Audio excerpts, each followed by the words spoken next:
As-tu entendu parler ou vu la série Normal People, qui est en ce moment sur France.tv? J'ai trouvé qu'elle était intéressante à plus d'un titre, notamment sur les difficultés de communication que rencontrent les deux héros. Je vais dès lors t'expliquer en quoi cela peut être bénéfique de la regarder pour mieux comprendre les problématiques que tu peux rencontrer dans ton couple. Bonjour à toi, tu es bien sur la chaîne Harmonie Décor. Celle-ci est plutôt destinée à ceux et celles qui veulent avoir une belle vie de couple ou qui veulent en savoir plus sur la sexualité. Je m'appelle Christophe, je suis thérapeute de couple et sexothérapeute et j'aide à travers le site harmoniedécor.fr, harmoniedécortoutattaché.fr, grâce à mes articles, mes formations et mes accompagnements, à t'aider à avoir une meilleure vie de couple et une sexualité plus épanouie. Pour commencer, et avant de voir la difficulté principale dans un duo, donc reste bien jusqu'à la fin, voici quelques informations sur cette série. Cette série irlandaise est tirée du roman éponyme écrit par Sally Rooney. Je n'ai pas lu ce livre, mais je dois bien avouer que je suis très tenté de le faire. Souvent, les livres vont bien plus loin que les médias audio-vidéo dans la profondeur de l'histoire et des personnages. Elle se compose de 12 épisodes d'environ 30 minutes chacun. Cela se regarde donc assez vite. Le lien pour y accéder est sous la vidéo. Tu peux retrouver cette série sur la plateforme numérique de France.tv. Je ne sais pas combien de temps elle sera accessible, alors ne tarde pas trop. C'est une série sentimentale qui est filmée avec délicatesse. Cela change des productions hollywoodiennes où tout défile à 100 à l'heure et c'est très positif. Les cadrages en gros plan des personnages permettent de donner plus de force à l'histoire. Les faibles profondeurs de champ procurent une ambiance douce et feutrée. Cela permet aux spectateurs d'être plus sensibles à leur fragilité. Les scènes intimes sont délicates sans être provocatrices. Elles participent à l'atmosphère de la série.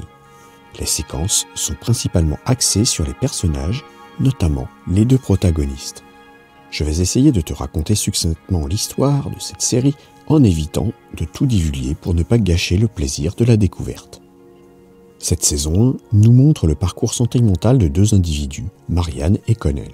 On les retrouve au commencement dans leur période lycéenne, puis nous les suivons après dans celle estudiantine. Très vite, ces deux personnages vont être attirés l'un vers l'autre, mais bien sûr, tout ne va pas forcément aller pour le mieux. Au fil des épisodes, ils vont se rapprocher et s'éloigner, avoir parfois des partenaires plus qu'improbables, mais ils resteront toujours liés par un amour indéfectible. Je n'en dirai pas plus, il sera préférable de regarder la série. Je peux par contre te donner mes impressions. Tout d'abord, je ne regrette pas d'avoir vu passer un post sur Facebook évoquant cette série.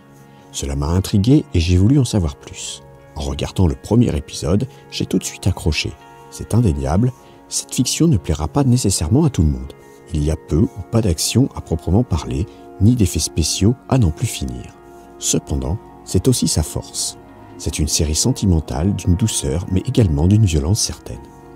Cette série est passionnante par rapport aux interactions entre les personnages, les émotions qu'ils partagent. C'est d'ailleurs pour cela qu'il m'a semblé très intéressant d'en faire un article, car il y a des choses à étudier qui pourraient être utiles en couple. Bon, il est probable qu'à partir de maintenant, je sois un peu obligé de te dévoiler certaines choses de l'histoire. Je vais essayer d'en dire le moins possible cependant. Donc, si tu souhaites te préserver et regarder d'abord la série avant d'entrevoir ce qu'elle peut t'amener, je t'invite à t'arrêter dès à présent. Tu mets en favori la vidéo pour la retrouver une fois que tu auras fini le visionnage et reprendre ainsi l'analyse que je te livre ici. Pour les autres, on continue. Il me semble que la cause principale des différents moments où Marianne et Connell s'éloignent est le secret initial de leur relation. Connell s'en veut de n'avoir osé se montrer en couple avec Marianne. À ce moment de l'histoire, c'est lui qui est l'élève que tout le lycée admire puisqu'il excelle en sport et en classe. Marianne, elle, est un peu la paria de l'établissement. C'est du reste à cause de cela que leur liaison prend fin une première fois. De son côté, Marianne, qui a subi cette mise à l'écart, va garder ensuite un ressentiment profond pour cela. Elle va d'ailleurs se perdre dans des relations pansement lorsque les tendances s'inversent et qu'elle devient alors la personne dont tout le monde veut être l'ami. Ce qu'il faut retenir ici, c'est qu'un non-dit ou un fait que l'on masque ou rejette va forcément avoir des conséquences. C'est pourquoi il est indispensable dans un couple d'avoir une solide communication, mais je vais y revenir. Quoi qu'il en soit, je t'invite à toujours essayer de mettre à plat et à exprimer tout ce qui reste bloqué, caché ou simplement mal digéré. C'est systématiquement une source future de problèmes à venir pour le couple. Les deux personnages principaux se ressemblent sur beaucoup de points, mais sont également opposés sur d'autres. Du côté de leurs points communs, on peut noter un goût pour les choses simples. Ils viennent aussi tous deux de la campagne. Ils sont l'un et l'autre fidèles et n'entretiennent pas réellement de double liaison. Ils préfèrent rompre avant d'entreprendre une nouvelle aventure. Ils sont de même d'excellents élèves et ils réussissent chacun dans leur domaine. Ils ont en outre chacun des problèmes dans leur relation aux autres. Ces similitudes ont contribué à leur rapprochement. Leurs différences sont aussi nombreuses. Pour commencer, ils ne sont pas du même milieu social. Elle vient d'une famille riche et lui d'un foyer assez pauvre.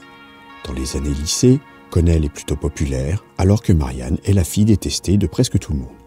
Plus tard, lorsqu'ils rejoignent l'université, les rôles s'inversent, Marianne devenant la personne mise sur un piédestal. De son côté, Connell va fortement se replier sur lui-même. Il ne partage pas non plus l'importance qu'il donne à leurs images. C'est d'ailleurs une des sources des problématiques qu'ils rencontrent. Il est aussi possible de mettre en évidence l'opposition de la figure maternelle pour chacun d'eux. L'une est la mère que l'on souhaiterait tous avoir, tandis que l'autre est détestable. Pour ne pas tout dévoiler, je te laisse découvrir par toi-même les autres similitudes et différences qu'ils partagent. Tout ceci est intéressant à plus d'un titre. Cela montre que l'attraction est forte quand on a des points communs, mais également des disparités. Cependant, même si l'attrait entre ces deux personnages est irrésistible, il n'en demeure pas moins que cela ne suffit pas à faire durer leur relation. Il me semble indispensable de comprendre cela ensemble pour t'éviter de rencontrer ces mêmes problèmes ou encore à réussir à les résoudre si tu te sens dans ce cas. Nous avons tous des travers. On croit toujours que l'autre sait ce que l'on ressent, ce que l'on pense, ou qu'il ou elle connaît les sentiments que l'on éprouve. Pourtant, c'est totalement faux. Peut-être étais-tu comme moi en regardant les épisodes, mais pour ma part, je n'arrêtais pas de penser cela. Mais dis-lui que tu l'aimes et que c'est la personne la plus importante de ta vie. Allez, vas-y, exprime-lui tes sentiments. Dis-lui ce que tu ressens. Mais prends-le ou prends-la par la main. Serre-le dans tes bras, etc., etc. Et c'est justement la grande différence entre le dialogue et la communication. Dans la série, Connell et Marianne dialoguent beaucoup. Cependant, même s'ils sont fortement à l'écoute de l'autre, ils n'arrivent pourtant pas à réellement communiquer. C'est-à-dire qu'ils sont incapables de transmettre leurs sentiments ou leurs envies. C'est très souvent ce que je rencontre avec les couples que j'accompagne en thérapie. Pourquoi est-ce ainsi ? La réponse est très simple. On apprend à l'école à écrire, à parler, à présenter, à conférencer pour certains, mais jamais à communiquer à deux. C'est donc quelque chose que généralement on imite ou que l'on expérimente. Par conséquent, je vois de nombreux couples se parler, ce qui est la pire façon d'échanger. Fréquemment, ils arrivent à dialoguer, mais bien peu communiquent vraiment. C'est d'ailleurs normal que dans mes accompagnements, je ne rencontre pas beaucoup de duos qui savent bien communiquer. En effet, cette connaissance précieuse permet d'avoir une vie à deux bien plus plaisante et apaisée. C'est pourquoi je propose une formation sur la communication de couple. Je t'y enseigne tout ce qu'il faut maîtriser pour réussir à mieux échanger et éviter les conflits, ou en tout cas, en sachant les désamorcer avant qu'ils ne s'enveniment. Le lien de cette formation est dans la description, mais tu peux aussi la retrouver sur le site harmoniedécor.fr dans l'espace formation. Toutes les personnes qui l'ont suivi ont observé une nette amélioration de leur vie de couple et pour certaines, ce fut même ce qui a sauvé leur duo. Je te suggère fortement de ne pas faire comme Marianne et Connell et de très vite apprendre à mieux communiquer en couple. J'espère avoir réussi, à travers cet article, à te donner envie de suivre cette belle série si tu ne l'as pas vue. On s'identifie toutes et tous sur certains aspects aussi bien à Marianne qu'à Connell. Je t'invite d'ailleurs à la voir ou revoir en essayant de détecter également les moments où la communication a fait défaut entre les deux héros de la série. Je te suggère fortement, si tu as un doute sur l'ambiance et les échanges dans ton couple, de regarder du côté de la formation que je te conseille. Je te propose de me donner le nom d'une ou deux séries que tu as appréciées en me disant pourquoi dans les commentaires. Merci d'avoir écouté cette vidéo. Pour aller un peu plus loin et rejoindre le cercle des fins connaisseurs pour une sexualité épanouie, je te conseille de t'abonner à la newsletter. Tu retrouveras l'article complet, il te donnera plus de conseils et des astuces.